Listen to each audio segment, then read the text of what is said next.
चलिए दोस्तों, स्वागत करता हूँ आपका मेरे YouTube channel UP board class में। और ये हाई स्कूल के मैथ एनसीईआरटी मैथ है दोस्तों ये। और एक्सरसाइज 1.2 का दूसरा पार्ट है ये। फर्स्ट पार्ट हम इसका बना चुके हैं। अगर आपने नहीं देखा है, इसी वीडियो के डिस्क्रिप्शन में उसका लिंक डाल देंगे, उसको आप ज़रूर देख लीजिएगा। फर्स्ट पार्ट में हमने क्वेश्चन नंबर 1 और क्वेश्चन नंबर 2 के सारे सवालों को ख़त्म किया था। अभी हम क्वेश्चन नंबर 3 यहाँ पर देखेंगे। ठीक है, तो चलिए तो देखते हैं दोस्तों क्वेश्चन नंबर 3। ठीक, उम्मीद है दिख रहा होगा। एक बार मैं देख लेता हूँ वीडियो। ठीक है, क्वेश्चन नंबर 3 में अगर हम देखें तो क्या कहा है, अभाज्य गुणनखंड विधि द्वारा निम्नलिखित पूर्णांकों के एचसीएफ और एलसीएम ज्ञात कीजिए। ठीक है, ये बात कही गई है भैया। और क्वेश्चन है इसमें कुल मिलाकर के 3। नंबर 1 दिया गया है 12, 15 और 21। दूसरा क्वेश्चन है, इसमें दिए गए हैं 17, 23 और 29। और तीसरा जो क्वेश्चन है, इसमें दिए गए हैं भैया 8, 9 और 25। ठीक है, ये 3 क्वेश्चन इस तीसरे क्वेश्चन में दिए गए हैं। अभाज्य गुणनखंड विधि द्वारा इनके क्या निकालने, एचसीएफ और एलसीएम निकालने। ठीक है, तो अभाज्य गुणनखंड विधि कैसे निकालते हैं, ये वीडियो हम पहले वीडियो में बता चुके हैं ये क्वेश्चन। तो चलिए अभाज्य गुणनखंड इसके निकालते हैं। सबसे पहले 12 के अभाज्य गुणनखंड करेंगे। 2 से हम काटेंगे, 2 6 की 12, 2 तिया 6 और अब ये 3 से कटेगा, 3 एकम 3। तो इसके अभाज्य गुणनखंड क्या हो गए, 2 गुणा 2 गुणा 3। या इसको मैं क्या लिख सकता हूँ, इसको मैं लिख सकता हूँ 2 की पावर 2 गुणा 3। ठीक है, ऐसे ही अभी हम 15 के निकाल लें अगर, तो 15 के यहाँ निकाल लेते हैं। 15 के क्या निकलेंगे, तो ये कटेगा 3 से, 3 पंजे 15 और ये कटेगा 5 से। तो इसके अभाज्य गुणनखंड क्या होंगे, 3 गुणा 5। ठीक है, और ऐसे ही हम किसके निकाल लेते हैं, हम निकाल लेते हैं अब 21 के। 21 के कैसे निकालेंगे, 3 सत्ते 21 और 7 एकम 7। तो 21 के अभाज्य गुणनखंड हो गए 3 गुणा 7। ठीक है जी, तो इस तरीके से ये हमने अभाज्य गुणनखंड कर दिए। इसके बाद हमें क्या करना होता है, इसके बाद अब हम चेक करते हैं क्या, कॉमन संख्या, यानी जो तीनों गुणनखंडों में हमें मिल जाए। तो देखो 3 यहाँ पर भी है, 3 यहाँ पर भी है और 3 यहाँ पर भी है। ठीक है, तो भाई जो तीनों गुणनखंडों में है तो ये क्या हो गया आपका HCF, इसको कह देंगे HCF। HCF कितना आ गया इसका, 3 आ गया। ठीक है, अच्छा एक होता है LCM। LCM किसको कहते हैं, जो कॉमन है एक तो उसको लिख लीजिए। ठीक है, अब जो भी बचा कुचा है उस सब को लिख लीजिए। तो यहाँ क्या बच गया, 7, यहाँ क्या बच गया 5 और यहाँ क्या बच गया, यहाँ पर बच गया 2 की पावर 2। ठीक है, तो यहाँ पर लिख देंगे हम 2 की पावर 2। अब इसकी गुणा करेंगे, 7 तिया, इसको आसानी से गुणा बनाएंगे। तो देखो ऐसा कर लो, पहले इसको पूरा लिखेंगे, 3 गुणा 7 गुणा 5 गुणा 2 दूनी 4 हो जाएगा ये, क्योंकि 2 की पावर 2 है ना भाई। ठीक है, अब देखो कैसे इसकी आसान गुणा बनाएंगे, 7 पंजे 35 और 35 चौके क्या होते हैं, 140 होते हैं 35 चौके, यानी 140 और 140 तिया कितने होते हैं, 140 तिया होते हैं 420। तो LCM कितना आ गया इसका, 420। HCF ये रहा, LCM ये रहा। ये अभाज्य गुणनखंड विधि है। ठीक है भैया, चलिए अब इसको देखते हैं। देखो भाई 17 के अगर हम अभाज्य गुणनखंड करेंगे तो ये तो खुद ही अभाज्य संख्या है। ऐसे हम 23 ये भी अभाज्य संख्या है और 29 ये भी अभाज्य संख्या, तो इनके हम गुणनखंड कर ही नहीं सकते, क्योंकि ये तो खुद तीनों की तीनों क्या हैं, तीनों की तीनों ये अभाज्य हैं। ये अभाज्य है, ये भी कैसी है, अभाज्य, और ये भी कैसी है, अभाज्य। तो अभाज्य संख्याओं के तो गुणनखंड हम कर ही नहीं सकते। तो ऐसी सिचुएशन में HCF क्या होगा, तीनों अभाज्य हैं तो भाई कॉमन तो कुछ है ही नहीं इनमें, तो इस सिचुएशन में 1 होता है HCF। HCF क्या हो गया इसका, 1, 1 हो गया। और LCM क्या हो गया, LCM मैंने आपको बताया था कैसे निकालते हैं, जो कॉमन है वो निकाल लो, यानी 1 गुणा जो बचा कुचा है। बचा कुचा क्या है, ये तीनों ही बची कुची संख्याएं हैं, तो तीनों का गुणनफल कर दो, 17 गुणा 23 गुणा 29। इन तीनों की गुणा करेंगे भाई, तब आपका क्या आ जाएगा, आंसर आ जाएगा। अब इनकी गुणा करनी भाई आप देख लीजिए, गुणा कर ही लेते हैं। चलो तो गुणा करें अगर हम, तो 17 की कर लेते हैं पहले, यानी 17 तिया 51, हासिल लगेगा 5, 17 दूनी 34 और 5 39 गुणा 29। ठीक है, अब 29 की गुणा करेंगे तो 29 का पहाड़ा याद हो तो ऐसे ही डायरेक्ट कर लो, नहीं याद है तो अपना नॉर्मली भाई एक एक करके कर लो। जैसे इस साइड में को कर लेते हैं, 391 गुणा 29। तो कैसे करेंगे, 9 एकम 9, 9 निम्मा 81 का 1, हासिल 8, 9 तिया 27 और 8 35, और ये हो जाएगा 2 एकम 2, 2 निम 18, हासिल लगेगा 1, 2 तिया 6 और 1 7। तो क्या आएगा आंसर, 9 3 8 5 13 का 3, हासिल लगेगा फिर से 1, और ये हो जाएगा 11 339। तो एलसीएम क्या हो जाएगा, 11 33 9। ठीक है, ये इसका हो जाएगा भाई एलसीएम। ठीक है, अच्छा आप देख लेना, उम्मीद है गुणा में कोई गलती नहीं होगी। ठीक है, तो आंसर भी आपका सही आएगा। अगर गुणा में गलती होगी तो आंसर भाई फिर डिफॉल्ट हो सकता है, तरीका यही है।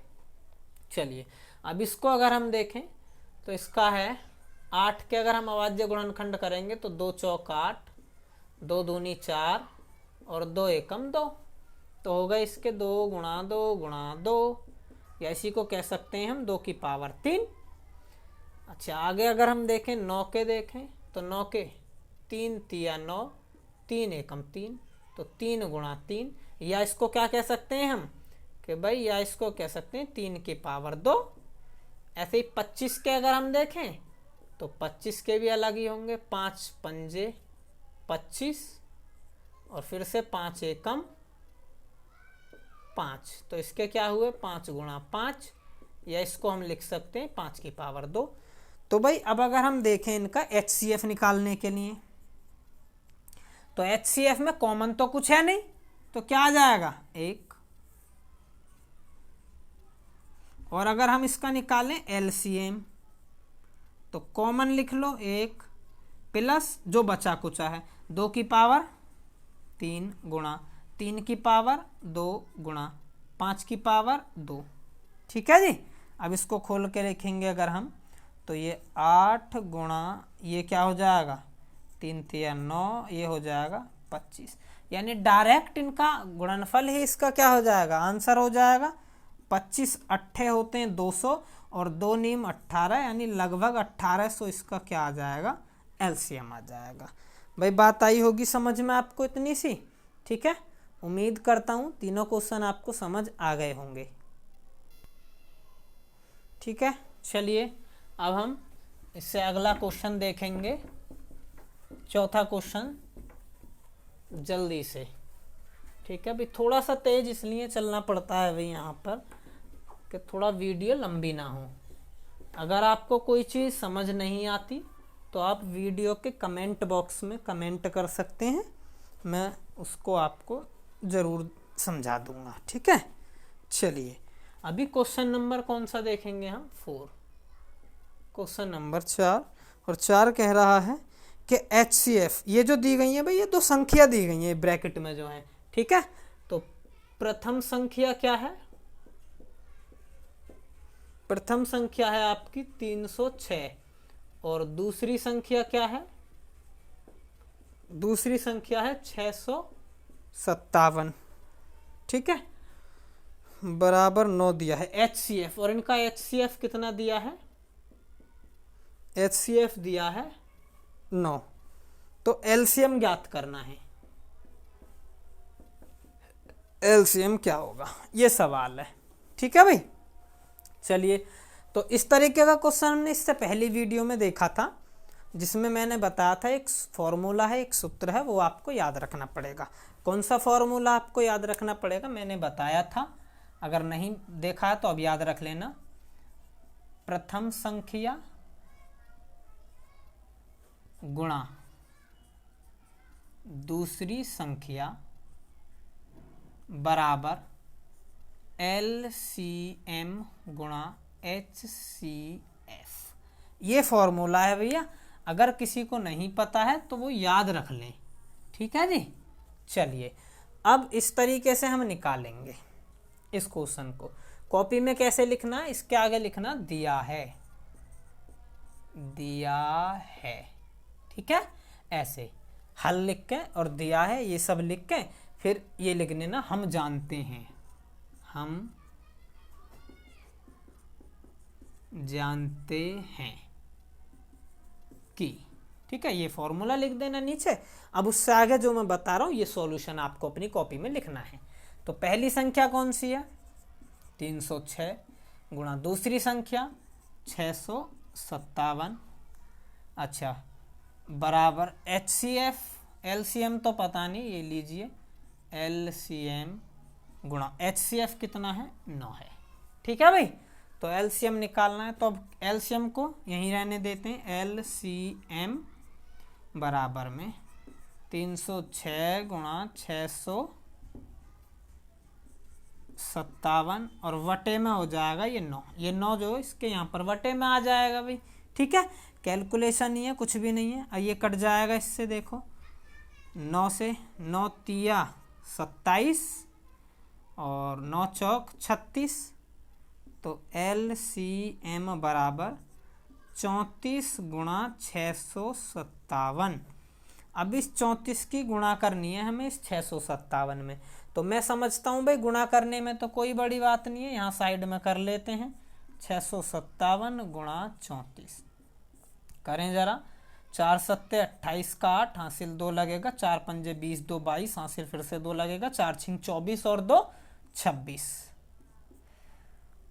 3 सत्ते 21 का 1 हासिल 2 लगेगा, 3 पंजे 15 और 2 17 का 7 हासिल फिर से 1 लगेगा, और 3 छिंग 18 और 1 19। अगर मैं इसको जोड़ूंगा तो 8, ये 3 और ये लगभग 7 6 13 का 3 फिर से हासिल 1 लगेगा, 9 2 11 और 1 12 का 2 हासिल 1, ये हो गया 22 33 8। चेक करेंगे 22 33 8 LCM, ये हो गया भाई इस सवाल का आपका LCM। ठीक है जी, कोई दिक्कत भी है यहाँ तक, उम्मीद है नहीं होगी। चलिए अगला क्वेश्चन देख लेते हैं भाई। ठीक है, चलिए अगला क्वेश्चन है, क्वेश्चन नंबर 5 है भाई।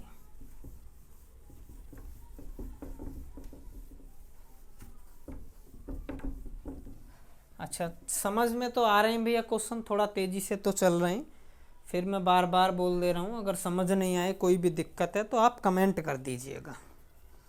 ठीक है, चलिए तो अगला क्वेश्चन है, क्वेश्चन नंबर 5 कह रहा है, जांच कीजिए कि क्या किसी प्राकृत संख्या n के लिए, ये n जो है ये प्राकृत संख्या है, संख्या 6n अंक 0 पर समाप्त होगा क्या। 6n की बात की है, और जहां n एक प्राकृतिक, n एक क्या है, प्राकृत या प्राकृतिक संख्या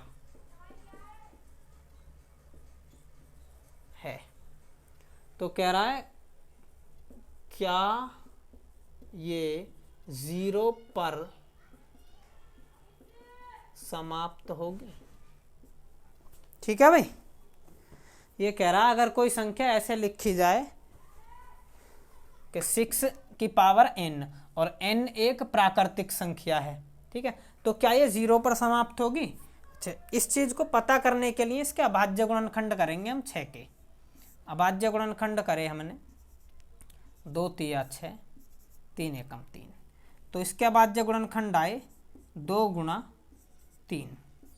ठीक है, तो भाई अब इस 2 गुणा 3 में लास्ट संख्या 0 नहीं बन सकती इसकी कभी भी।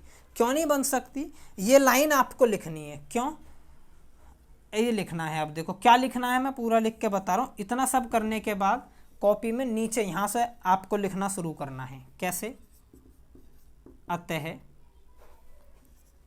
6 के अभाज्य गुणनखंड 2 × 3 है।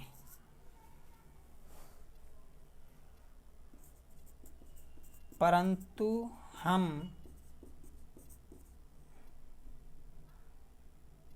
जानते हैं कि यदि किसी संख्या को 0 पर समाप्त होना है तो उस संख्या के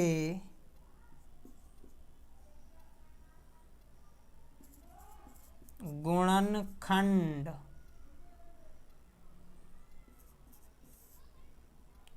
में कम से कम एक बार 2 गुणा 5 गुणनखंड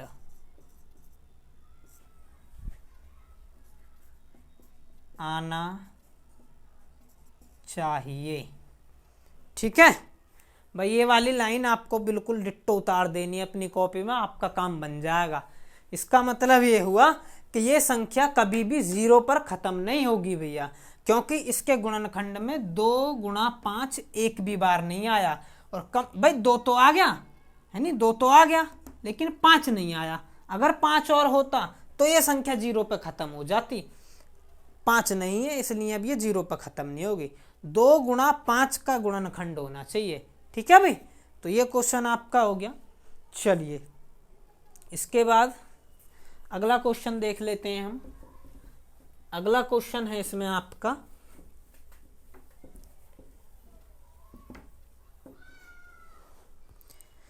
क्वेश्चन नंबर 6 है, व्याख्या कीजिए कि। क्या व्याख्या करनी है भाई, क्वेश्चन आपको दिया गया है क्वेश्चन नंबर 6 कि 7 गुणा 11 गुणा 13 प्लस 13 और क्या है जी 7 गुणा 6 गुणा 5 गुणा 4 गुणा 3 गुणा 2 गुणा 1 प्लस 5 भाज्य संख्याएं हैं। इसने कहा है कि भाई ये ज्ञात कीजिए, ये व्याख्या कीजिए या फिर ये सिद्ध कीजिए कि ये और ये संख्याएं क्या हैं, ये और ये संख्याएं भाज्य संख्याएं हैं। ठीक है जी। अच्छा, अब मैं आपको समझाता हूँ भाज्य संख्या किसे कहते हैं। भाई देखो, अभाज्य संख्याएं हमने पहली वीडियो में देख रखा है, पहले समझो अभाज्य। चलो अगर नहीं भी देखा है, अभाज्य संख्या ये कहती है कि वह संख्या जिसके सिर्फ 2 गुणनखंड हों।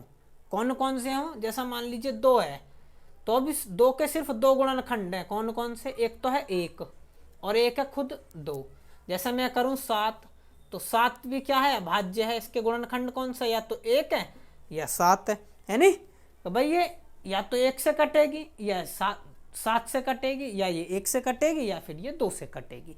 यानी जिसके सिर्फ 2 ही गुणनखंड संभव हैं वह संख्या होती है भैया अभाज्य। और जिसके 2 से अधिक गुणनखंड हो जाए ना वह संख्या होती है भाज्य। बात आई समझ में।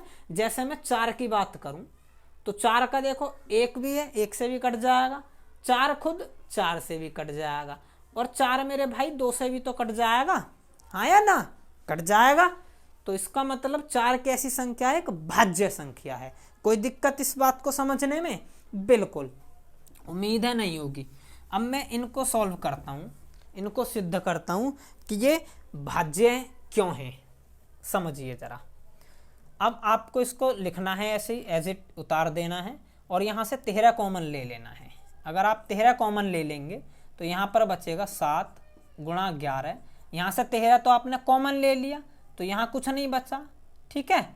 और प्लस में यहाँ से जब 13 लिया आपने तो 1 बचेगा। चाहे तो आप यहाँ भी दिखा सकते हो, इस 1 को कोई फर्क नहीं पड़ेगा। देखो 7, अब यहाँ से हमने 13 कॉमन ले लिया तो 1 बचा, प्लस यहाँ भी 1 बचा, ठीक है भैया।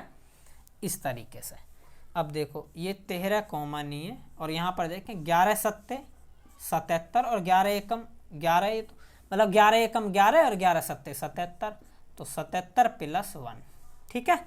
तो 13 गुणा 77 और 1 78 हो गया। तो देखो एक तो गुणनखंड इसका 13 हो गया, एक यहाँ पे 78 को अगर मैं तोड़ने चाहूँ तो और गुणनखंड इसके तोड़ सकता हूँ या नहीं तोड़ सकता भाई? बहुत आसान है इसे भाई। मैं इसको 2 से भाग लगा सकता हूँ 2, और इसको मैं 37 लगभग कह सकता हूँ, सॉरी 37 नहीं 34, 34 भी नहीं बनेगा यार, 2 तिया 6 और 2 नीम 18, इसको 39, सॉरी है नी 39 भी लिख सकता हूँ इसको। तो भाई इसके गुणनखंड कितने बन गए? 2 से तो ज्यादा ही हो गए ना, है नी। इसलिए ये क्या है? इसलिए ये भाज्य संख्या है। ऐसे ही अगर मैं इसको सॉल्व करूं तो यहाँ से भी क्या कॉमन ले लूंगा मैं? 5 कॉमन ले लूंगा तो बचेगा क्या अंदर? 7 गुणा 6 गुणा 5 तो गया यहाँ से, तो 5 की जगह पर 1 गुणा 4 गुणा 3 गुणा 2 गुणा 1 प्लस 1, यही बचेगा भाई। तो अब देखो इसकी मैं गुणा करूंगा तो गुणा इस तरीके से करो ताकि आसानी पड़ जाए, नहीं पढ़ पाएगी तो कर लो। 7 छिंग 42 और 42 चौके कितने होते हैं भैया? 42 चौके 600, सॉरी हाँ 42 चौके 668 मेरे विचार से। शॉर्ट कर लेते हैं चलो इसको। ये हो गया 42 गुणा में 4 तिया 12 और 12 दूनी 24 प्लस में 1, ठीक है ना। अब इसकी गुणा कर लेते हैं पहले। देखो 24 दूनी 48 का 8, हासिल लगेगा 4, 24 चौके 96 और 400 यानी लगभग 1008 प्लस 1, ठीक है। और ये कितना हो जाएगा? 5 गुणा 1009। क्या अब मैं इस 1009 के और अधिक टुकड़े नहीं कर सकता क्या? और अधिक इसके टुकड़े कर सकता हूँ? अगर मैं करूँ तो हाँ कर सकता हूँ भाई। इसको मैं 11 से काट सकता हूँ। देखो 11 निम्मा 99, फिर 9 बच जाएगा, फिर से 11 निम्मा 99। बात आप समझ पा रहे हो? तो इसके भी 2 से अधिक टुकड़े हो गए यानी गुणनखंड हो गए। और ये बात हम जानते हैं कि जिसके भी 2 से अधिक गुणनखंड होंगे वो एक भाज्य संख्या होगी। तो इन दोनों को ऐसे ही सॉल्व करके, और अब ये लाइन आपको नीचे लिख देनी है, अतः इन दोनों संख्याओं के 2 से अधिक गुणनखंड संभव हैं, इसलिए